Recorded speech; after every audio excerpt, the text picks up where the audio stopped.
Hi ಎಲ್ರಿಗೂ ಬೆಳಗಿನಿಂದ vlog start ಮಾಡಿದ್ದೇನೆ. ಹಾಗೆ ಇವತ್ತು ತುಳಸಿ ಪೂಜೆ, ಹಾಗೆ ಬೆಳಿಗ್ಗೆವೆಯ ತುಳಸಿ ಸ್ವಲ್ಪ ಕ್ಲೀನ್ ಮಾಡುವ ಅಂತ ಫಸ್ಟಿಗೆ ನೀರು ಹಾಕಿಡ್ತೇನೆ, ಆಮೇಲೆ ನಾನು ಕ್ಲೀನ್ ಮಾಡೋದು. ಹಾಗೆ ಎಲ್ಲರಿಗೂ ಕೂಡ ತುಳಸಿ ಹಬ್ಬದ ಶುಭಾಶಯಗಳು.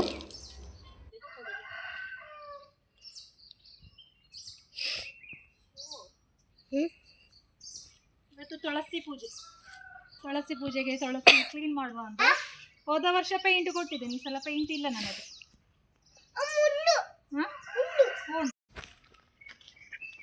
ನನಗೆ ವೀಳ್ಯದೆಲೆ ಬೇಕಿತ್ತು.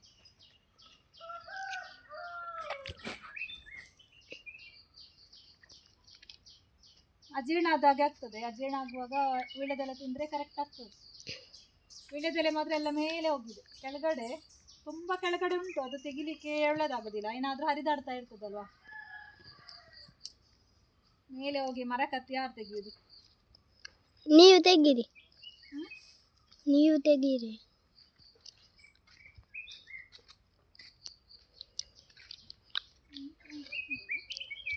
Money plant. ಚಾರ್ಲಿ ಮುಂದುಗಡೆಯಿಂದ ಹೋಗ್ತಾ ಇದ್ದೇನೆ, ಸ್ಕೂಲಿಗೆ ಫಸ್ಟ್ ನಾನು ಹೋಗ್ತೀನಿ ಅಂತ. ಚಾರ್ಲಿ ಗೇಟ್ ಹಾಕಿದ ಕಾರಣ ರಾಂಗ್ ರೂಟಲ್ಲಿ ಹೋಗ್ತಾ ಇದ್ದಾನೆ ನೋಡಿ.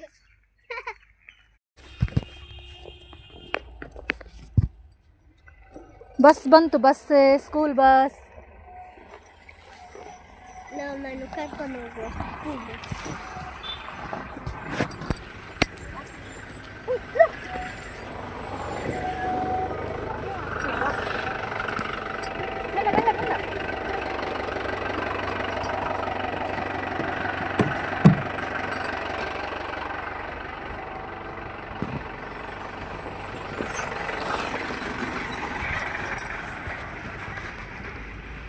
ಚಾರ್ಲಿ ಬಲ, ಬಲ ಗೇಟ್ ಮಾಡ್ಬೇ ಬಲ ಐಟ ಬರ್ರಾವ್ ಜನಕ್ಕೆ.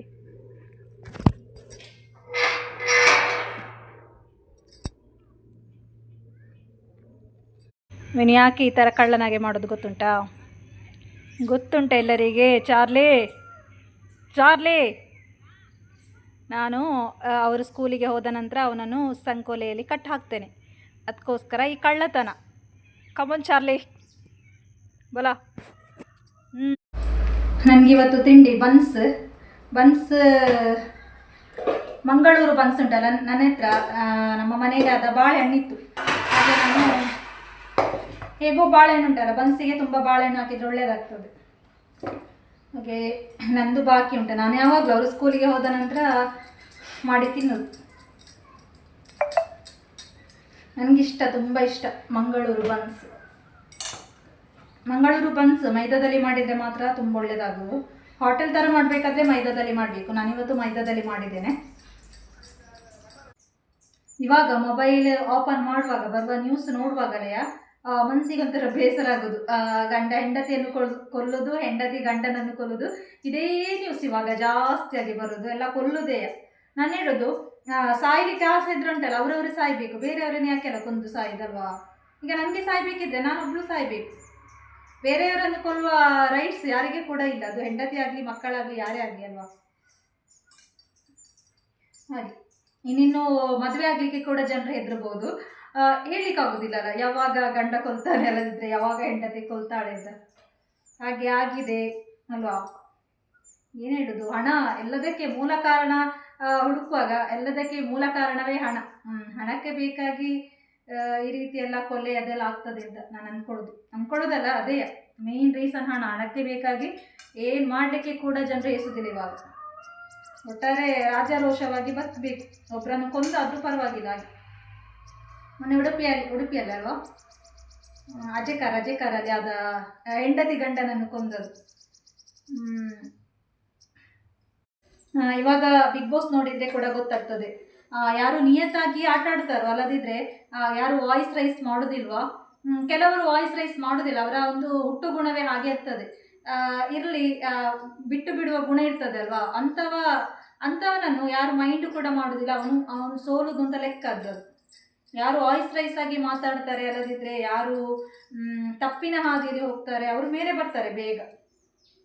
ಸತ್ಯದ ಹಾದಿಯಲ್ಲಿ ಹೋದವ ಸತ್ಯದ ಹಾದಿಯಲ್ಲೇ ಇರ್ತಾನೆ. ಮಾತ್ರ ಅವನಿಗೆ ಏನು ಹೇಳೋದು. ಅಲ್ವಾ? ನಾನು ಹೇಳಿದ್ರಲ್ಲಿ ತಪ್ಪೇನಾದರೂ ಉಂಟಾ? ನನ್ನ ಪ್ರಕಾರ ತಪ್ಪಿಲ್ಲ ನಾನು ಹೇಳಿದ್ರಲ್ಲಿ.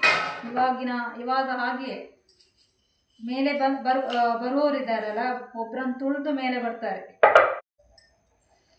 ಹಾರ್ಡ್ ವರ್ಕ್ ಮಾಡಿ ಮೇಲೆ ಬರಲಿಕ್ಕೆ ಯಾರಿಗೆ ಕೂಡ ಅಷ್ಟಾಗಿ ಇಷ್ಟ ಇಲ್ಲ. ಅದಕ್ಕೆ ಯಾರಿಗೆ ಟೈಮ್ ಇಲ್ಲ ಕಾಯಲಿಕ್ಕೆ, ಅಷ್ಟು ಕಾಯುವ ತಾಳ್ಮೆ ಇವಾಗ ಯಾರಲ್ಲಿ ಕೂಡ ಇಲ್ಲ.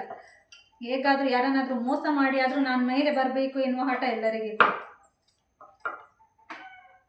ಕಷ್ಟಪಟ್ಟು ಅದನ್ನು ಪಡ್ಕೊಳ್ಳಿಕ್ಕೆ ತುಂಬ ಸಮಯ ಬೇಕಾಗ್ತದೆ. ಆ ಸಮಯದವರೆಗೆ ಮನುಷ್ಯರಿಗೆ ಕಾಯುವ ತಾಳ್ಮೆ ಇಲ್ಲ. ಕೆಲವೊಂದು ಸಂಬಂಧಗಳು ಉಂಟಲ್ಲ, ಹಣದ ಮೇಲೆ ಡಿಪೆಂಡ್ ಆಗಿರ್ತದೆ. ಒಬ್ಬ ವ್ಯಕ್ತಿ ಹತ್ರ ಹಣ ಉಂಟು, ಅಲ್ಲಿ ಸಂಬಂಧ ಉಂಟು. ಆ ವ್ಯಕ್ತಿ ಹತ್ರ ಹಣ ಇಲ್ಲೋ, ಅವನ ಹತ್ರ ಸಂಬಂಧವಿಲ್ಲ, ಅವನು ಯಾರು ಅಂತಲೇ ಗೊತ್ತಿರೋದಿಲ್ಲ. ಹಾಗೆ ಆಗಿದೆ. ಎಲ್ಲ ಹಣ ಹಣ ಹಣ ಹಣ ಹಣ ಅಂತ ಹೇಳಿದರೆ ಸಾಯ್ತಾರೆ ಜನರು, ಅಲ್ವಾ? ಹಣಕ್ಕಿರುವ ಬೆಲೆ ಮನುಷ್ಯತ್ವಕ್ಕಿಲ್ಲ, ಮನುಷ್ಯನಿಗಿಲ್ಲ, ಅಲ್ವಾ? ಹಣಕ್ಕೆ ಬೆಲೆ, ಒಂದು ಕಾಗದ ಪೇಪರಿಗೆ ಬೆಲೆ ಇರೋದಿಲ್ಲ. ಯಾಕೆಂತ ಹೇಳಿದ್ರೆ ಆ ಪೇಪರಲ್ಲಿ ಎಷ್ಟು ಬೆಲೆ ಉಂಟು. ಆ ಪೇಪರ್ ಇದ್ರೆ ಏನು ಬೇಕಾದರೂ ನಾವು ಮಾಡ್ಕೊಳ್ಬೋದು ಅಂತ. ಹಾಗೆ ನನ್ನ ತಲೆಯಲ್ಲಿ ಉಂಟಲ್ವಾ, ನಾನು ನಿಜ ಹೇಳ್ತೇನೆ, ನೀವು ನಂಬಿದರೆ ನಂಬಿ, ಬಿಟ್ಟರೆ ಬೇಡ. ಯಾರನ್ನಾದರೂ ಮೋಸ ಮಾಡೋದು ಅಂತ ಹೇಳುವಾಗ ಏನೋ ಒಂಥರ ನನಗೆ ಹಿಂಸೆ ಆಗೋದು. ನನ್ನ ದೃಷ್ಟಿಯಲ್ಲಿ ಮೋಸ ಮಾಡಲೇಬಾರ್ದು ಅಂತ ನಾನು ಯಾವಾಗಲೂ ಆಲೋಚನೆ ಮಾಡೋದು. ನಾವು ಒಂದು ಹೊತ್ತು ತಿಂದರೂ ಪರವಾಗಿಲ್ಲ, ಬೇರೆಯವರಿಗೆ ಮೋಸ ಮಾಡಬಾರ್ದು ಯಾವತ್ತು. ಅದು ನನ್ನ ಗಂಡ ಕೂಡ ಹಾಗೆ, ಅವರೊಂದು ಥಿಂಕಿಂಗ್ ಕೂಡ ಹಾಗೆ ಇದೆ. ಅದಕ್ಕೆ ಸರಿಯಾಗಿ ನಾನು ಕೂಡ ಅವರಿಗೆ ಸಿಕ್ಕಿದ್ದೇನೆ ಅಂತ ನಾನು ಅಂದ್ಕೊಳ್ತೇನೆ. ಯಾವತ್ತು ಕಷ್ಟಪಡಬೇಕು, ಹಾರ್ಡ್ ವರ್ಕ್ ನಾವು ತುಂಬ ಮಾಡ್ತಾ ಇದ್ದೇವೆ. ಆದರೆ ಹಾರ್ಡ್ ವರ್ಕ್ ಮಾಡಿ ನಮಗೆ ಹಣ ಸಿಗದಿದ್ದರೂ ಏನಾಗ್ತದೆ, ಬೇಸರ ಆಗ್ತದೆ. ಆದರೂ ತೊಂದರೆ ಇಲ್ಲ. ಆದರೆ ಮೋಸ ಮಾಡಿ ಮಾತ್ರ ಬದುಕಬಾರ್ದು ನನ್ನ ಅಭಿಪ್ರಾಯದಲ್ಲಿ. ಯಾಕೆಂತ ಹೇಳಿದ್ರೆ ಕರ್ಮ ಅಂತ ಹೇಳೋದು ಅದು ಖಂಡಿತ ಸಿಕ್ಕೇ ಸಿಗ್ತದೆ. ಇವತ್ತು ನಾವು ಮಾಡಿದ ಕರ್ಮ, ಇವತ್ತು ನಾವು ಖುಷಿಯಾಗಿರ್ಬೋದು ಆ ಕರ್ಮದಿಂದ, ನಾವು ಮಾಡಿದ ಕರ್ಮದಿಂದ. ಆದರೆ ಮುಂದೆ ನಾವೇ ನಮಗೆ ಅನುಭವಿಸ್ಲಿಕ್ಕೆ ಸಿಗ್ಬೋದು, ಅಲ್ಲದಿದ್ದರೆ ನಮ್ಮ ಮಕ್ಕಳಿಗಾದರೂ ಅದನ್ನು ಅನುಭವಿಸ್ಲಿಕ್ಕೆ ಸಿಗ್ತದೆ. ಮತ್ತು ಕೆಲವರು ಹೇಳ್ಬೋದು ಏನೂ ಮಾಡದ ವ್ಯಕ್ತಿಗೆ ಏನೇನು ಆಗೋದಿಲ್ವಾ ಅಂತ. ಅದು ಆಗ್ತದೆ, ಅದು ಹೇಳಲಿಕ್ಕೆ ಆಗೋದಿಲ್ಲ. ಆದರೂ ಕೂಡ ನನ್ನ ಪ್ರಕಾರ ಏನೂ ಆಗಲಿ, ನಾಳೆ ನಮಗೆ ಏನು ಬೇಕಾದರೂ ಆಗಲಿ ಅಲ್ವ, ನಾವು ಒಳ್ಳೆ ರೀತಿಯಲ್ಲಿ ಇದ್ದು ಕೂಡ ನಮಗೆ ದೇವರಂತ ಕಷ್ಟಪಡೋದಿದ್ರೆ ಕೊಡಿ, ಅದು ನಾವು ಸ್ವೀಕಾರ ಮಾಡಬೇಕು. ಅದಕ್ಕೇನು ಹೇಳಲಿಕ್ಕೆ ಆಗೋದಿಲ್ಲ. ಈಗ ತುಂಬ ಜನರು ಹೇಳುವ ಮಾತು, ನಾವು ಒಳ್ಳೆ ರೀತಿಯಲ್ಲಿ ಇದ್ವಿ, ನಾವೇನು ಯಾರಿಗೂ ಮೋಸ ಮಾಡಲಿಲ್ಲ, ಅನ್ಯಾಯ ಮಾಡಲಿಲ್ಲ, ನಮಗೆ ಈ ಪರಿಸ್ಥಿತಿ ಬಂತಲ್ವಾ ಅಂತ ನಾವು ಹೇಳ್ಕೊಳ್ತೇವೆ ಅಲ್ವಾ. ಹಾಗೆ ಹೇಳುವವರು ತುಂಬ ಜನರಿದ್ದಾರಲ್ವಾ. ಆದರೆ ಏನು ಮಾಡೋದು, ಒಳ್ಳೆತನದಲ್ಲಿರುವವರಿಗೆ ಆ ರೀತಿ ಮಾಡಲಿಕ್ಕೆ ಮನಸ್ಸು ಬರುವುದಿಲ್ಲ. ಅವರು ಎಷ್ಟು ಕಷ್ಟ ಆದರೂ ಪರವಾಗಿಲ್ಲ, ನಾವು ಅದೇ ದಾರಿಯಲ್ಲಿ ಇರ್ತೇವೆ ಅಂತ ಒಂದು ಥಿಂಕಿಂಗಲ್ಲಿ ಇರ್ತೇವೆ. ನಾನು ಅಂದ್ಕೊಳ್ಳೋದು ಇಷ್ಟೇ, ಈ ಜನ್ಮದಲ್ಲಿ ನಾವು ಒಳ್ಳೆಯದು ಮಾಡಿ ಕೂಡ, ಒಳ್ಳೆ ಮನಸ್ಸಿದ್ರೂ ಕೂಡ ನಮಗೇನಾದರೂ ಅನ್ಯಾಯ ಆಯಿತು, ಅಲ್ಲದಿದ್ದರೆ ದೇವರು ನಮಗೇನಾದರೂ ಮೋಸ ಮಾಡಿದ್ರು ಅಂದ್ಕೊಳ್ಳಿ, ಅದು ನಾವು ಹೋದ ಜನ್ಮದಲ್ಲಿ ಏನಾದರೂ ಮಾಡಿರ್ಬೋದು ಅಂತ ಅಂದ್ಕೊಳ್ತೇನೆ ನಾನು. ಹಾಗೆ ಹೋದ ಜನ್ಮದಲ್ಲಿ ಏನಾದರೂ ನಾವು ತಪ್ಪು ಮಾಡಿರ್ಬೋದು, ಅದರ ಕರ್ಮ ಈ ಜನ್ಮದಲ್ಲಿ ಅನುಭವಿಸ್ಲಿಕ್ಕೆ ಸಿಕ್ಕಿದೆ ಅಂತ ಅಂದ್ಕೊಳ್ಬೇಕು ಅಷ್ಟೇ. ಅದರ ಮೇಲೆ ಏನು ಹೇಳಲಿಕ್ಕೆ ಆಗೋದಿಲ್ಲ ಅಲ್ಲ. ಹಾಗೆ ಮಾತಾಡಿ ನನ್ನ ಏನು ಹೇಳೋದು, ಬನ್ಸ್ ಲಟ್ಟಿಸಿ ಆಯಿತು, ಇನ್ನು ಫ್ರೈ ಮಾಡುವ. ನನ್ನ ಬನ್ಸ್ ರೆಡಿಯಾಗಿದೆ.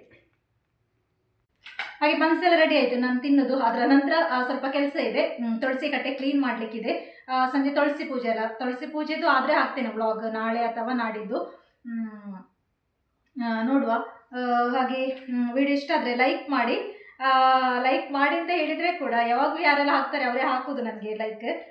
ಆದರೂ ಕೂಡ ಕೇಳ್ತಾ ಇದ್ದೇನೆ, ನಾನು ಹೇಳೋದು, ನನ್ನ ವಿಡಿಯೋ ಒಂದು 400 ಜನರು ನೋಡಿದರೆ ಕೂಡ, 400-500 ಜನರು ನೋಡಿದರೆ ಅಂದ್ಕೊಳ್ಳಿ, ಲೈಕ್ ಬರೋದು ಒಂದು 40 ಮಾತ್ರ. ನಾನು ಅಂದ್ಕೊಳ್ಳೋದು ಆಗ ಈ 40 ಜನರಿಗೆ ಮಾತ್ರ ನನ್ನ ವೀಡಿಯೋಸ್ ಇಷ್ಟ ಆಗೋದು, ಬಾಕಿದ್ದವರಿಗೆ ಇಷ್ಟ ಆಗೋದಿಲ್ಲ, ಸುಮ್ಮನೆ ನೋಡ್ತಾರಾ ಅಂತ. ಆದರೆ ನೋಡ್ತಾರೆ, ವೀಡಿಯೋಸ್ ಫುಲ್ ನೋಡ್ತಾರೆ. ಹೇಗೆ ಗೊತ್ತಾಗ್ತದೆ ಅಂತ ಹೇಳಿದರೆ ಟೈಮ್ ಕಾಣಿಸ್ತದೆ ನನಗೆ. ಹಾಗಾಗಿ ವಿಡಿಯೋ ಫುಲ್ ನೋಡುವ ಕಾರಣ ಒಂದು ಲೈಕ್ ಹಾಕಿ ಹೋಗಿ. ವಿಡಿಯೋ ನೀವು ಎಂಡ್ ಮಾಡುವ ಮೊದಲು ಒಂದು ಲೈಕ್ ಹಾಕಿ, ನನಗೆ ಕೂಡ ಖುಷಿ ಆಗ್ತದಲ್ವ, ನನ್ನ ವಿಡಿಯೋ ನೋಡಿ ಒಂದು ಲೈಕ್ ಹಾಕಿದ್ದಾರೆ ಅಂತ ಅಷ್ಟೇ. ಬೇರೆ ಬಿಟ್ಟರೆ ಮತ್ತೆ ಯಾಕೋ ನಾನು ಕೇಳೋದಲ್ಲ ಲೈಕ್. ಹಾಗೆ ಇಷ್ಟೇ ಇವತ್ತಿನ ವ್ಲಾಗ್. ಇಷ್ಟ ಆದರೆ ಲೈಕ್ ಮಾಡಿ. ಮುಂದಿನ ಹೊಸ ವ್ಲಾಗಲ್ಲಿ ಸಿಗ್ತಾ ಇದ್ದೇನೆ. Thank you.